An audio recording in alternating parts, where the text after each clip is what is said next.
Thumbnail देख के तुम्हें डरना नहीं है। इस बुक को अगर तुम पहचानते हो तो आराम से तुम्हें 80 मार्क्स आ रही है। बस तुम्हें इस पर्टिकुलर वीडियो को ध्यान से देखना है। क्या क्या मैं तुम्हें बता रहा हूँ, क्या तुम्हारी क्वेश्चन पैटर्न रहेगी, कुछ दिनों बाद ही मैं तुम्हें बताऊंगा। मार्किंग स्कीम क्या रहती है, यानी कि अगर तुम किसी पर्टिकुलर मैथ के क्वेश्चन को सॉल्व कर रहे हो, अगर तुम उसमें 2-3 स्टेप्स ही बना रहे हो तो तुम्हें कितना मार्क्स मिल रहा होगा। आई होप काफी बच्चों का मैथमेटिक्स स्टैंडर्ड होगा और कुछ का मैथमेटिक्स बेसिक्स होगा। तो स्टैंडर्ड की पेपर कोड है 041, जो बेसिक ले रहे हैं उनकी पेपर कोड है 241 और एग्जामिनेशन डेट सेम ही है। 10 मार्च को तुम लोगों की एग्जाम होने वाली है मैथमेटिक्स की। इस पर्टिकुलर वीडियो में मैं उसी की पेपर पैटर्न डिस्कस करूंगा। लॉन्ग क्वेश्चन कितने आ रहे हैं, तुम्हें कैसे उसे सॉल्व करनी है, शॉर्ट क्वेश्चन कितने आएंगे, एमसीक्यूज कितने आ रहे हैं, वो सारी चीजों की डिस्कशन होगी। सबसे पहले तो तुम देख लो, यहाँ पर तुम्हारी 7 यूनिट्स हैं और जिसके अंदर टोटल तुम्हारा 80 मार्क्स डिवाइडेड है। नंबर सिस्टम है जिससे 6 मार्क्स का तुम्हारा क्वेश्चन आने वाला है। फिर अलजेब्रा हो गई सेकंड यूनिट, इसके अंदर जो आती है लीनियर इक्वेशंस, क्वाड्रेटिक इक्वेशंस, वो सारी चीजें मैं नेक्स्ट स्लाइड में तुम्हें बताऊंगा। फिर देखो कोऑर्डिनेट ज्योमेट्री, इससे 6 मार्क्स की पेपर आएगी। फिर जियोमेट्री का जिसके अंदर सर्कल आ रही है, ट्रायंगल, 15 मार्क्स का पेपर उससे आने वाला है। फिर ट्रिगोनोमेट्रिक से तुम्हारा 12 मार्क्स का पेपर आएगा। मेंसुरेशन से 10 मार्क्स और स्टैटिस्टिक्स एंड प्रोबेबिलिटी से 11 मार्क्स। काफी बच्चों को ये जो यूनिट 6 है यानी कि मेंसुरेशन ही काफी डिफिकल्ट लगता है। तो देखो तुम स्टैटिस्टिक्स प्रोबेबिलिटी को भी अगर अच्छे से कर रहे हो तो तुम्हारी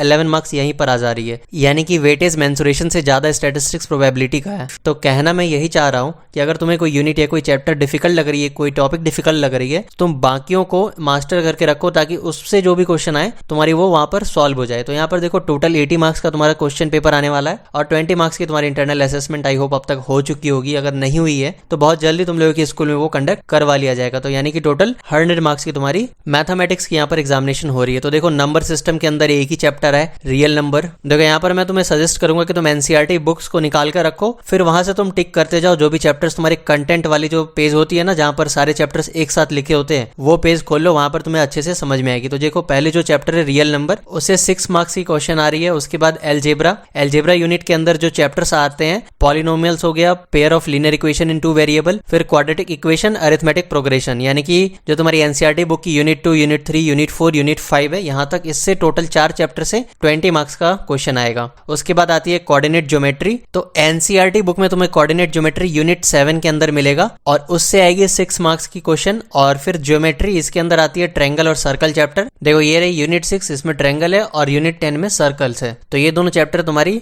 ज्योमेट्री के अंदर आ जाती है, यानी कि इससे टोटल मार्क्स का जो तुम्हारा पेपर है वो 15 मार्क्स की क्वेश्चन यहाँ पर आ रही है। अब देखो यूनिट 5 जो है तुम्हारी ट्रिगोनोमेट्री, इसके अंदर 3 चैप्टर्स हैं, introduction to trigonometric identities, height and distances. लेकिन तुम्हें जो एनसीईआरटी बुक्स के अंदर है उसके अंदर तुम्हें 2 चैप्टर मिलेगी, इंट्रोडक्शन टू ट्रिगोनोमेट्री और some applications of trigonometry. Some applications के अंदर ही तुम्हें ये हाइट एंड डिस्टेंस वाली क्वेश्चन मिल जाएगी। उसके बाद देखो मेंसुरेशन, इससे 10 मार्क्स का क्वेश्चन आएगा और ये ट्रिगोनोमेट्री से 12 मार्क्स का। तो ये जो मेंसुरेशन के अंदर है 2 चैप्टर है। Area related to circle, same chapter तुम्हें यूनिट 11 में मिल जाएगी एनसीईआरटी की, और यूनिट 12 होगी सरफेस एरिया एंड वॉल्यूम्स। तो ये दोनों चैप्टर्स को मिलाकर 10 मार्क्स की पेपर है। उसके बाद देखो लास्ट यूनिट है स्टैटिस्टिक्स एंड प्रोबेबिलिटी। तो स्टैटिस्टिक्स और प्रोबेबिलिटी लास्ट 2 चैप्टर है, यानी कि यूनिट 13, यूनिट 14, और इससे 11 मार्क्स की क्वेश्चन तुम्हारी आएगी। तो अब जब तुम टोटल करोगे 6, 20, 6, 15, यहाँ पर देखो 20, 10, 11, ये टोटल 80 मार्क्स का तुम्हारा क्वेश्चन पेपर है। अब मैं तुम्हें पेपर पैटर्न बता देता हूँ, यानी कि कितने एमसीक्यूज आ रहे हैं। तो देखो सेक्शन ए में तुम्हारी एमसीक्यू रहेगी 18 एमसीक्यूज रहेंगे 1 मार्क्स का।